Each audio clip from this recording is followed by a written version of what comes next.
Rolling. Mark, tell us your last. Well, say your. Yeah, Mark McIntire. It's spelled McIntire, and I'm on the Screen Actors Guild Board of Directors. Hold on one second. Are we? Okay, we're doing fine. Go ahead. Tell us why you support the cause in Idaho. Well, I think that right to work is very good for labor unions. Most of my colleagues, by the way, disagree with me, and I respect their right of disagreement. But I believe that in every state where right to work has been implemented by the people, by the voters, or by the legislature, it has compelled labor unions to work very hard at the one thing that they should work hard at, namely negotiating the contract. Not electing Walter Mondale or Geraldine Ferraro, but negotiating the contract. Not fighting apartheid in South Africa, but negotiating the contract. Not giving money to Norman Lear and the People for the American Way, but negotiating the contract. If right to work were to come to California, for instance, labor unions would not have the monies to expend on political and ideological causes which many of their members disagree. I certainly disagree with the way they spend my money, my dues monies, on political and ideological causes.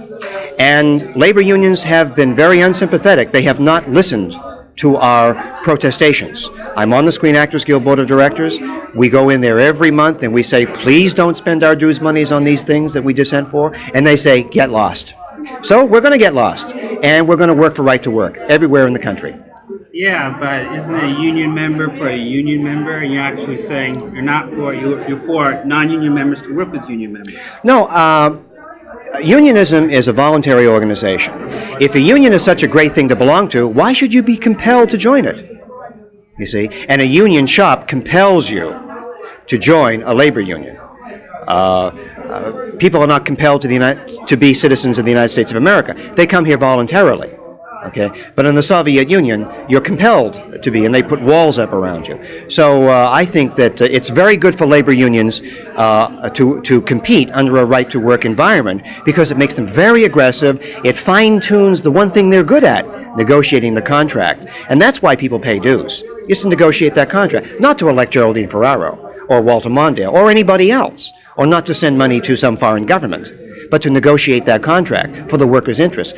And I believe if they concentrate on that, labor union membership would skyrocket. They'd be the hottest ticket in town because they'd be offering a quality service. And that's the key to labor unions' failure right now. They're not offering quality. They're perceived generally as featherbedders, people who escalate the cost of production in my business. And they have to turn away from that. And I think right to work will help them to find their proper role in life. What's going to be happening that Heston is trying to do? Okay. Go ahead. Tell us what Charlton Heston is trying to accomplish up there today. From my understanding, Mr. Heston is trying to bring to the citizens of, maintain, the right to work already exists in the state of Idaho. He's trying to preserve Idahonians' right to choose. Right to work is really about right to choose.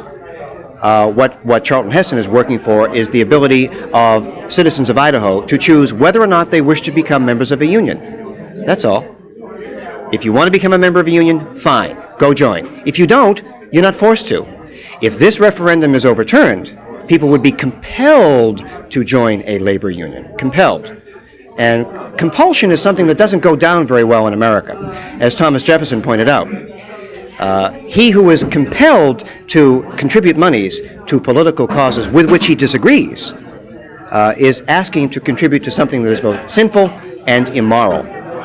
But aren't you doing the opposite? I mean, you want non-union people who can get lower wages working with union people, and soon, wouldn't that kick out the union eventually? Not necessarily. The Idaho Statesman, for 28 years, opposed right to work. For 28 years. They're a very Democrat, very liberal publication. Last month, they came out in favor of right to work editorially. And it made, as you can understand, made history in the state of Idaho. And what did they say? They said anything that makes the cash registers work and ring in the state of Idaho is good collectively for all the citizens of Idaho. Those who wish to join unions and those who do not wish to join unions. So more jobs, an improved economy is going to ultimately improve the situation of union members. And the AFL-CIO statistics prove that. If you look at what the AFL-CIO has published in every right-to-work state, there have been more jobs, better benefits, better wages, both for union people and for non-union people. It stimulates the economy. It's basic economics. Instead of driving away production, it stimulates production.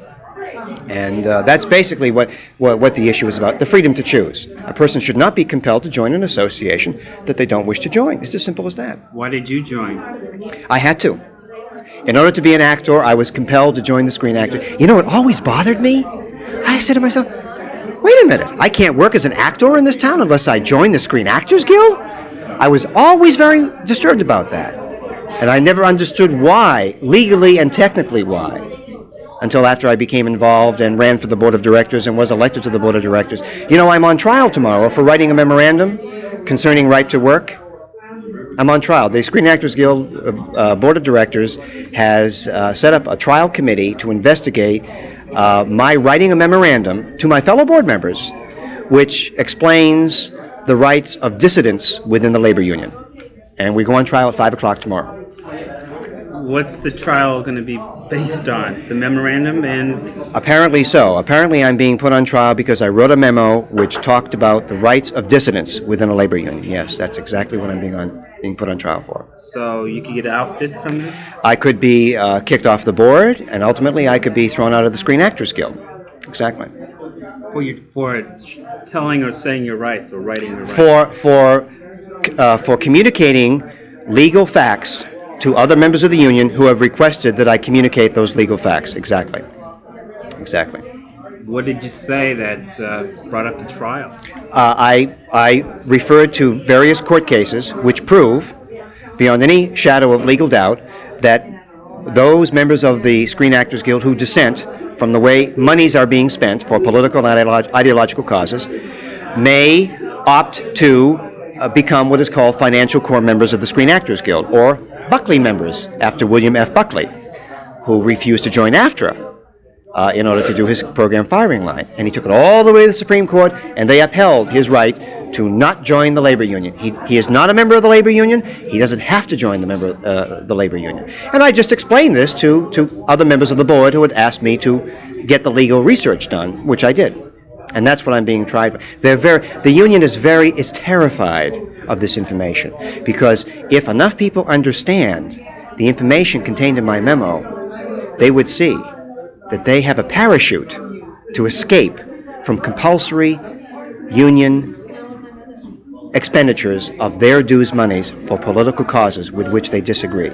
It's a parachute, and the union is terrified, which explains why they're taking irrational steps to discipline me.